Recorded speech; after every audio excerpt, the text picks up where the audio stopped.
Oh my God, not another niching video. Don't worry, it won't be that painful. I'm Stephanie Owens, co-owner of Gold Sheep Design and copywriter here at the Futur. And I hate the idea of staying in my lane.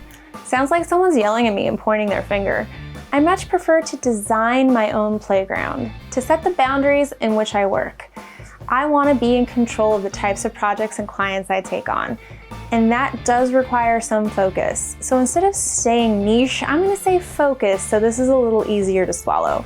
So how can you define your playground and find the focus for your brand? I have 3 chosen methods. Method number 1, an industry focus, or 2 or 3. When my studio initially decided to focus, we landed on musicians. We love music, it's a big part of our lives, and sounded like the dream, because in our eyes, the trick is to find an industry we're excited about, or it's a no-go. But here's the thing, musicians don't always have budgets that will pay my bills, and I'm bougie, and I have some big bills to pay. So we widened a bit. We focus our work to appeal to music and pop culture brands. Is this broad? Yes, but not too broad to the point where our portfolio is lacking in overall focus.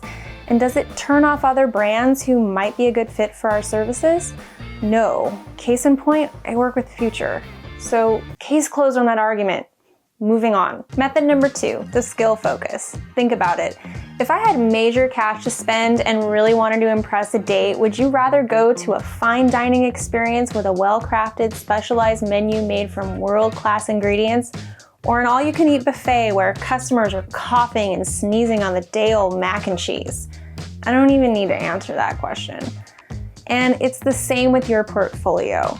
Clients with major league budgets don't want to hire a one-stop shop unless that one-stop shop is a large agency with a team of experts.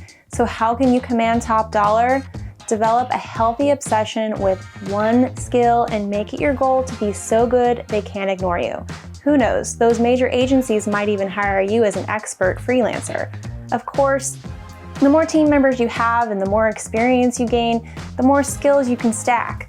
But start with one and it might just be all you need. Method number 3, the market focus. This goes beyond choosing an industry. Think of all the markets for design. There's editorial, publishing, art licensing, consumer licensed goods, consumer packaged goods, the list goes on. So why is this important? Because if you want editorial gigs or you want to break into the world of consumer licensed goods, your portfolio better prove that you can do it. Don't make clients think too hard. And the more markets you want to break into, the more extensive your portfolio has to be. It needs to be 100% hands down, no excuses obvious that you are capable of doing the work you want to be hired for. So how do you do that? Passion projects. My studio is the house that passion projects built. It's how we've landed illustration gigs with major entertainment brands and 5-figure branding jobs as a humble team of 2 who work from home. So that's it. If you want to attract big league brands and big league budgets, you've got to show that you're a big league creative. And that means defining the playground you work within, with certain industries, skills, and markets. Not sure where to start? Join my Dream Project workshop where you'll create a portfolio of work that attracts your dream clients. Click on the link in the description and I'll see you there.